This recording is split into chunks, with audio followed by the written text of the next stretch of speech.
శుక్లం వరదరం విష్ణుం శశివర్ణం చతుర్భుజం ప్రసన్నవదనం ధ్యాయేత్ సర్వవిఘ్నోపశాంతయే అగజానన పద్మార్కం గజానన మహార్నిశం అనేకదంతం భక్తానాం ఏకదంతముపాస్మహే.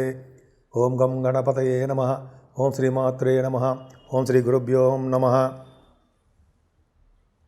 మా ఆది ఆశ్రయాలను చూస్తున్నటువంటి మీ అందరికీ, అలాగే విదేశాల్లో కూడా ఉంటూ నా వీడియోస్ చూస్తూ నాకు ఫోన్లు చేస్తూ నన్ను ఎంతగానో ఆదరిస్తున్న మీ అందరికీ కూడా పేరు పేరున నా హృదయపూర్వక నమస్కారాలు. మీరు మీ జాతకాలు తెలుసుకోవాలనుకుంటే మీరు మీ డేట్ ఆఫ్ బర్త్, మీ time of birth, place of birth 3 ఉండాలండి. ఉండి మీకు కింద స్క్రోల్ అవుతున్నటువంటి నెంబర్కి ఫోన్ చేస్తే తప్పకుండా మీ జాతకాలు చెప్తాము. ముహూర్తాలు కూడా పెడుతూ ఉంటాను నేను. అట్లా మీరు కానీ కావాలనుకుంటే మీరు ఫోన్ చేస్తే సరిపోతుంది. ఇప్పుడు మనం శని భగవానుడు మారుతున్నాడు. కుంభరాశిలోంచి మీనరాశిలోకి మారుతున్నాడు. సో ఈ మారడం వల్ల 12 రాశుల వాళ్ళకి ఎలా ఉండబోతుందో ఇప్పుడు తెలుసుకుందాం. ఈ శనీశ్వరుడు మీనరాశిలోకి మారడం వల్ల ఆయన అందరికీ ఇచ్చే ఫలితాలు ఎలా ఉంటాయి అంటే, యాక్చువల్గా ఆయన అందరిలోనూ సిగ్నిఫికెంట్ చేంజెస్ తీసుకొస్తాడండి. ఆయన అందరిలోనూ ముఖ్యంగా స్పిరిచువల్గా అంటే ఆధ్యాత్మికంగా అందరికీ బాగా డెవలప్ అయ్యేటట్టు, ఆధ్యాత్మికంగానే బాగా రాణించేటట్టుగా శని భగవానుడు అందరికీ చేస్తూ ఉంటాడు. అంటే స్పిరిచువల్ డెవలప్మెంట్స్ అంటాం కదా, దాన్ని ప్రోత్సహిస్తూ ఉంటాడు ఆయన. కానీ అలాగే ఎమోషనల్గా మనం కొన్ని సిచ్యువేషన్స్లో ఉండడానికి కూడా మనకి ఆయన కారకుడు అవుతాడు. ఎమోషనల్ థాట్స్, ఎమోషనల్గా మనము ఆధ్యాత్మికంగా ఉండడము, ఇవన్నీ చేస్తాడు. అలాగే ఎక్కువ కాలం రిలేషన్షిప్లో ఉన్న వాళ్ళందరికీ కూడా ప్రోత్సహించి వాళ్ళకి మ్యారేజ్ చేయడానికి కూడా ఆయన అవకాశాలు కూడా ఇస్తూ ఉంటాడు. అంతేకాదండి, ఈయన పర్సనాలిటీ డెవలప్మెంట్ కూడా చేస్తూ ఉంటాడు. పర్సనాలిటీ డెవలప్మెంట్ అంటే మనము కష్టపడి పనిచేస్తున్న వాటిల్లో విజయం సాధించడము, అలాగే ప్రతి దానిలోనూ ముందంజలో ఉండేటట్టుగానే శని భగవానుడు చేస్తూ ఉంటాడు. అలాగే ఇంటెలిజెంట్గాను, సెల్ఫ్ డిసిప్లిన్డ్గాను, అలాగే సెల్ఫ్ అవేర్నెస్గాను మనం ఉండేట్టుగాను ఆయన శని భగవానుడు మనం కాపాడుతూ ఉంటాడు. అంతేకాకుండా చాలామంది కూడా సింపుల్ లైఫ్ లీడ్ చేయడానికి చాలామంది చూస్తుంటారండి. అలాగే ఇష్టపడుతూ ఉంటారు కూడా సింపుల్ లైఫ్ లీడ్ చేయడము, చాలా దానికంతా ఇష్టపడ్డము, అలాగే చెడు అలవాట్ల నుంచి దూరంగా ఉండేట్టుగా శని భగవానుడు ఈ మీనరాశిలో చేస్తూ ఉంటాడు. మనశ్శాంతి కూడా ఎక్కువగా ఉండడానికి ఇష్టపడుతుంటారు. అలాగే మనశ్శాంతిగా మీరు ఎక్కువగా ఉండడానికి అవకాశాలు ఉన్నాయి. అంతేకాదండి, మీనరాశిలో శని సంచారం వలన ప్రజలందరూ జాగ్రత్తగా అప్రమత్తంగా ఉండాలి. ఎందుకంటే మన దేశంలోనూ, మన రాష్ట్రంలోనూ, మన చాలా చోట్ల కూడా గొడవలు జరగడానికి అవకాశం ఎక్కువ ఉంది. అలాగే ఈ గొడవల గురించి తగ్గడం కోసం కానీ, అది శాంతి నెలకొల్పడం, ఈ గొడవలు జరగకుండా ఉండడం కోసము, శాంతిగా ఉండడం కోసము ప్రజలు ఎప్పుడు కూడా స్పిరిచువల్గా అంటే దైవభక్తితోటి, దేవుడి యొక్క ప్రార్థనలతోటి ఎక్కువగా ఉండాలి. అంతేకాకుండా అంటే యోగా, మెడిటేషను, అలాగ అన్ని క్రమ పద్ధతిలో క్రమశిక్షణతో ఉంటే ఖచ్చితంగా ఈ గొడవల నుంచి మనం దూరంగా ఉండడానికి అవకాశాలు ఎక్కువనే. అంతేకాకుండా మన చుట్టూ ఏం జరుగుతుందో కూడా మనం ఎక్కువగా అబ్జర్వ్ చేయవలసి వస్తూ ఉంటుంది. మన చుట్టూనే కాకుండా మన మీద, మన వాళ్ళ మీద, అంటే మన తోబుట్టువుల మీద, వాళ్ళ మీద, మన ఫ్యామిలీ మీద, అలాగే మన స్పౌజెస్ మీద, అంటే ఎలాగ మన కాన్సన్ట్రేషన్ అన్ని విషయాల్లోనూ జాగ్రత్తగా ఉండవలసి. మీనరాశిలో శని ప్రభావం ఎక్కువగా స్పిరిచువల్ యాక్టివిటీస్ని ఎక్కువ ఇస్తాడు. అంతేకాకుండా సెల్ఫ్ డిసిప్లైన్ ఎక్కువ ఇస్తుంటాడు. పైగా మీరు చాలా సింప్లిసిటీగా ఉండాలని చెప్పి చాలామంది కోరుకుంటారు. అలాగే వాటి కోరికలు కూడా నెరవేరుస్తుంటాడు. ఆయన జలతత్వ రాశిలో ప్రవేశిస్తున్నాడు మీనరాశిలో, కాబట్టి ఎక్కువగా నీటి ప్రమాదాలు ఇవ్వడానికి 2.5 సంవత్సరాల్లో అవకాశాలు ఉన్నాయి. అలాగే పాదాలకు సంబంధించినటువంటి ప్రాబ్లమ్స్ అన్ని రాశుల వాళ్ళకి అవకాశాలు ఉన్నాయి. ముఖ్యంగా శని ప్రభావం మారడం కొన్ని రాశులకి చాలా అద్భుతమైనటువంటి అవకాశాలు ఉంటాయండి. ముఖ్యంగా కర్కాటక రాశి వాళ్ళకి అష్టమ స్థానం నుంచి ఆయన భాగ్యంలోకి వెళ్తున్నాడు. అలాగే ఇంకా చెప్పాలంటే మీ వృశ్చిక రాశి వాళ్ళు ఉన్నారు. వృశ్చిక రాశి వాళ్ళకి చతుర్థ భావం నుంచి ఆయన మారిపోతున్నాడు, పంచమ స్థానంలోకి వెళ్ళిపోతున్నాడు. చాలా మంచి ఫలితాలు ఇస్తాడు. అంతేకాకుండా మకర రాశి వాళ్ళు 7.5 సంవత్సరాలుగా చాలా ఇబ్బందులు పడుతున్నారు అని అనవలసిన అవసరం లేదు. చాలా బ్రహ్మాండ యోగాలు కూడా ఉన్నాయి మీకు. మకర రాశి వాళ్ళకి శని యోగకారకుడు, కానీ మధ్యలో చిన్న ప్రాబ్లమ్స్ ఇస్తాడేమో తప్ప 7.5 సంవత్సరాలు మీకు మంచిగా జరుగుతుంది కూడా, మీ రాష్ట్రాధిపతి కాబట్టి. అంతేకాకుండా మీకు పూర్తి స్థాయిలో ఆయన శని భగవానుడు మారిపోతున్నాడు.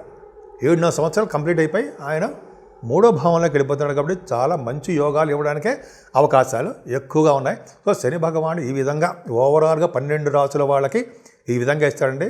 అసలు ముఖ్యంగా ఏలినాటి శని ప్రభావం మీకు మేషరాశి వాళ్ళకి స్టార్ట్ అవబోతోంది. ఇది కూడా తెలుసుకోవాలి. మంచి రాశులకు చెప్పాము. అలాగే ఏలినాటి శని ప్రభావం మేషరాశి వాళ్ళకి స్టార్ట్ అవుతుంది. అలాగే సింహరాశి వాళ్ళకి అష్టమ స్థానంలో ఉన్నటువంటి శని మీనరాశిలో మారుతున్నాడు కాబట్టి కంటక శని అంటాం.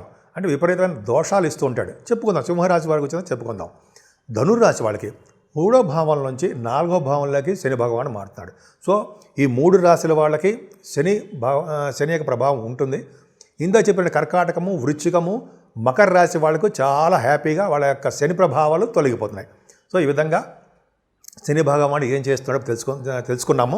ఇప్పుడు మనం ఒక్కొక్క రాశి గురించి శని వలన వచ్చే ఫలితాలు ఏంటో తెలుసుకుందామండి. సింహరాశి శని. సింహరాశిలో శనీశ్వరుడు ఒక విధంగా చెప్పాలంటే కంటక శని అండి. అష్టమ స్థానం దోషము మీకు ఉందండి. అష్టమంలో శని భగవానుడు మీకు వచ్చేసాడు. అంటే ఏంటంటే మీనరాశిలోకి మీకు అష్టమ స్థానం అవుతుంది. మీ శనీశ్వరుడు బాగా మీ రాశిలో ఉన్నాడు. ఈ కంటక శని స్టార్ట్ అవ్వడం అదంతా మంచిది కాదండి. ముఖ్యంగా శనీశ్వరుడు మీకు మీ 3వ దృష్టితోటి మీ దశమ స్థానాన్ని, ద్వితీయ స్థానాన్ని, కన్యారాశిని, అంతేకాకుండా మీ పంచమ స్థానాన్ని ధనురాశిని కూడా చూస్తూ ఉంటాడు. ఈ 3 రాశుల మీద ప్రభావం ఎక్కువ చూపిస్తుంటాడండి. ముఖ్యంగా మీ ఆరోగ్యం పట్ల మాత్రం చాలా చాలా జాగ్రత్తగా ఉండాలి. అష్టమ స్థానం దోషం కాబట్టి మీకు ఆరోగ్యం పట్ల జాగ్రత్తగా ఉండాల్సిందే.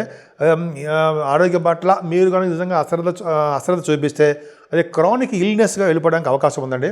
చిన్న అనారోగ్య సమస్యలు వచ్చినా, అది చిన్న ఆరోగ్య సమస్యలు వచ్చినా వెంటనే దాన్ని అశ్రద్ధ చేయకుండా మీరు చాలా జాగ్రత్తగా ఉండాలి. ఇది చెప్పదగ్గ పాయింట్ అనమాట. డాక్టర్ని కన్సల్ట్ చేయడము, ఇమ్మీడియట్గా మెడిసిన్స్ వాడడము అది చేయాలండి. మీకున్న అప్పులన్నీ తీర్చడానికి మీరు సిద్ధంగా ఉండాలి. ఫైనాన్షియల్ స్టేటస్ని మీరు మెరుగుపరుచుకోవాలి. ఎందుకంటే కొద్దిగా మీకు అప్పులు తీర్చడానికి అవకాశాలు ఉన్నాయి. కానీ మీరు మాత్రము అప్పులు తీర్చడానికి మీ అప్పుల వాళ్ళు వస్తారు. కొద్దిగా జాగ్రత్తగా ఉండండి.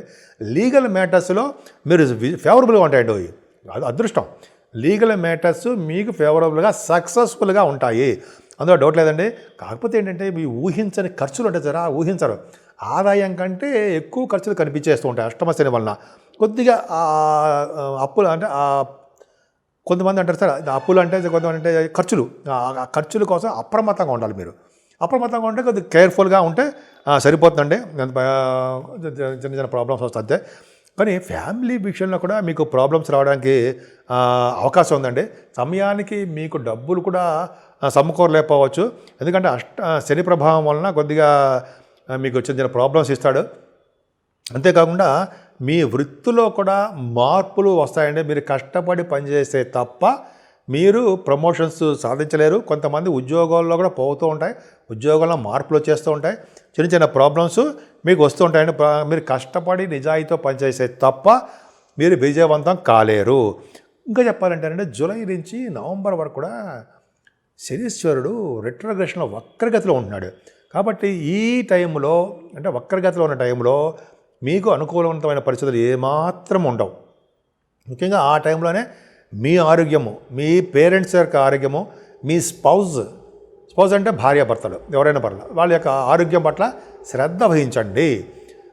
ఒక మిస్అండర్స్టాండింగ్స్ రావడానికి కూడా మీ స్పౌజ్ విషయంలో మీకు అవకాశాలు ఉన్నాయి. వాటి కొద్దిగా మీరు జాగ్రత్తగా ట్యాకిల్ చేసుకుంటూ మంచిగా డెవలప్ చేస్తూ మంచిగా ఉంటే సరిపోతుంది. అంతేకాదండి ఈ పీరియడ్ అంటే నవంబర్ తర్వాత ఉండే పరిస్థితులు మీకు చక్కబడి బ్రహ్మాండంగా సక్సెస్ అవ్వడానికి అవకాశం ఉంటాయండి. ముఖ్యంగా శనీశ్వరుడు మా అష్టమస్థానం మారడం వల్ల ప్రయాణాలు మీకు సూచిస్తున్నాయండి. దగ్గర ప్రాంత ప్రయాణాలు, దూర ప్రాంత ప్రయాణాలు కూడా ఉంటాయి. ముఖ్యంగా శనీశ్వరుడు కూడా కుజుడితో కలిసి ఉంటే నీటి ప్రమాదం ఉంటుంది. ఇప్పుడు శనీశ్వరుడు కుజుడితో కలిసి లేడు, ఆయన మిథున రాశిలో ఉన్నాడు. శనీశ్వరుడు మళ్ళీ కుజుడితో కలిసి ఉన్నప్పుడు నేను మళ్ళీ వీడియో చెప్తానండి. అప్పుడు మనం శ్రద్ధ తీసుకుందాం. అప్పుడు మాత్రం చేద్దాము. అప్పుడు ఈ సంవత్సరంలో ఏముండదో నెక్స్ట్ ఇయర్లో ఉంటుంది. సో శనీశ్వరుడుతో కుజుడు కలిస్తే మాత్రం నీటి ప్రమాదము, నీటి గండం ఉంటుంది. అయినా మీరు ఏం భయపడాల్సిన అవసరం లేదండి. మీ గురుడు బాగా స్ట్రాంగ్గా ఉన్నాడు. అంతేకాకుండా సత్పురుషులతో సంబంధం అనేది సాంగత్యం ఉంటుంది. సత్పురుషులతో సాంగత్యం అంటే వాళ్ళ యొక్క కలయిక, గురువుగారులని, పీఠాధిపతులు దర్శించుకోవడాలు అవి తగ్గిపోతుంటాయండి. మీకు కొన్ని శనీశ్వరులు కొద్ది తగ్గిపోతుంటాయి. అంతేకాకుండా పాదాలకు సంబంధించినటువంటి మీకు ప్రాబ్లమ్స్ రావడానికే అవకాశం ఉందండి. ముఖ్యంగా ధనం ఖర్చు పెట్టడానికి, ఎక్కువ ఎక్స్పెన్సివ్ ఉండడానికి, కొద్దిగా శరీరంలో అనారోగ్య సమస్యలు ఉండడానికి అవకాశం ఉంది. ఏదేమైనా మీ రాశి వాళ్ళకి అంటే సింహరాశి వాళ్ళకి ద్వితీయ స్థానాన్ని శనీశ్వరుడు చూడడం వల్ల మీకంటే కుటుంబంలో వృద్ధి తగ్గుముఖం పడుతుంది, అలాగే కుటుంబంలో డెవలప్మెంట్స్ తగ్గుముఖం ఉంటుందంటే కొద్దిగా ముఖానికి సంబంధించినది, పంటికి సంబంధించినది, చెవికి సంబంధించినటువంటి ప్రాబ్లమ్స్ రావడానికి కొద్దిగా అవకాశాలు ఉన్నాయి. కొద్దిగా మనం జాగ్రత్తగా ఉందామంటే మీరు జాగ్రత్తగా ఉండండి. కన్యారాశి వాళ్ళు కొద్దిగా చిన్న సింహరాశి వాళ్ళ గురించి చెప్తున్నాను. కొంచెం చిన్న ప్రాబ్లమ్స్ వస్తాయి. అంతేకాకుండా పంచమ స్థానాన్ని శని కూడా చూస్తున్నాడండి. పిల్లలు పుట్టే విషయంలో చిన్న ప్రాబ్లమ్స్ వస్తాయి, జాగ్రత్త వహించాలి మీరు. అంతేకాకుండా పుత్రికా సంతానము జననము కలగడానికి అవకాశాలు ఎక్కువ ఉన్నాయి. ఇంటి లక్ష్మీదేవి మీరు ఉండడానికి అవకాశాలు ఎక్కువ ఉన్నాయండి.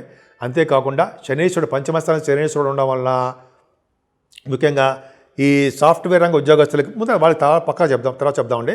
ముఖ్యంగా స్పెక్యులేషన్, స్టాక్ మార్కెట్ ఉంటారు కదా, వాళ్ళకి నష్టాలు రావడానికి అవకాశం ఉంది. నష్టాలు వస్తాయి. ఓ పక్కనేమో పంచమస్థానాన్ని శని చూస్తాడు, అష్టమస్థానంలోనూ శని ఉన్నాడు. కాబట్టి మీ ప్రతి విషయంలో జాగ్రత్తగా ఉండాలండి. సినిమా రంగం అంటే కళారంగంలో కానీ, అదే పొలిటికల్ రంగంలో కానీ, లేకపోతే నేను ఇందాక చెప్పినట్టుగా స్టాక్ మార్కెట్, షేర్ మార్కెట్లో కానీ చాలా జాగ్రత్తగా ఉండాలి. మీకు లాసులు రావడానికి అవకాశం ఉంది. అలాగే అష్టమ స్థానంలో శని దోషం మాత్రం కాదండి, చిన్న ఆరోగ్య సమస్యలు, అదే అనారోగ్య సమస్యలు అంటే ఆరోగ్య సమస్యలు ఇస్తాడు. కానీ జలతత్వ రాశిలో ఉన్నాడు కాబట్టి కొంచెం జాగ్రత్తగా ఉండాలి. ఇంకా నీటి ప్రమాదాలు ఉంటాయి, పాదాలకు సంబంధించిన ప్రాబ్లమ్స్ వస్తాయి. కానీ ఆయుర్దాయం ఇస్తాడండి. శనీశ్వరుడు అష్టమంలో ఉన్న, అష్టమాతో కలిసిన అష్టమ స్థానాన్ని చూసినా సరే ఆయుర్దాయాన్ని ఇస్తాను అని ఒక శాస్త్రం చెప్తోంది. అలాగే మిత్రక్షేత్రంలో ఉన్నటువంటి గురుడు యొక్క మీనరాశిలో ఉన్నాడు కాబట్టి మీ ఆయుర్దాయం భంగం వాటలదు. కాకపోతే అంటే ఆరోగ్యం పట్ల జాగ్రత్త వహించాల్సిందే. సో ఈ విధంగా ముఖ్యంగా గాయత్రి అమ్మవారిని పూజించండి. గాయత్రి ఉపాసన చేస్తే, సూర్యభగవాన్ ఆరాధన, గాయత్రీదేవి ఉపాసన చేయడం వలన, అలాగే ఆధ్యాత్మికంగా బాగా డెవలప్ చేయడం వలన మీరు అనుకున్న కోరికలు నెరవేరుతాయండి. పిల్లలతో ఉండాలని, పిల్లలతో గడపాలని, సింప్లిసిటీగా ఉండాలని అనే కోరికలు మీకు చాలా ఉన్నాయి. అవన్నీ మీకు ఈ నెరవేరడానికి అవకాశాలు ఎక్కువ ఉన్నాయి. అంతేకాకుండా నల్ల నువ్వులు, నల్లని వస్త్రాలు దానం ఇవ్వండి. శనీశ్వరుని పూజించండి. ఆంజనేయ స్వామిని, అలాగే వెంకటేశ్వర స్వామి దగ్గర శనివారం అఖండ దీపారాధన ఒక ఒత్తితోటి వెలిగించడం వల్ల శని వలన వచ్చే దోషాలు చాలా వరకు పరిహారం అవుతాయి. అదృష్టం ఏంటంటే శని భగవానుడు మిత్రక్షేత్రంలో మీనరాశిలో జలతత్వ రాశిలో ఉన్నాడు కాబట్టి విపరీతంగా మిమ్మల్ని ఏమీ బాధించడండి. కొద్దిగా చిన్నపాటి ప్రాబ్లమ్స్ ఇస్తాడు, విపరీతమైన బాధలు మాత్రమే పెట్టాడు, చిన్న ప్రాబ్లమ్స్ మాత్రమే ఇస్తాడు. కొద్దిగా అమ్మవారిని మన శనీశ్వరుని పూజించడం వల్ల బాధలు కూడా తగ్గుతాయి.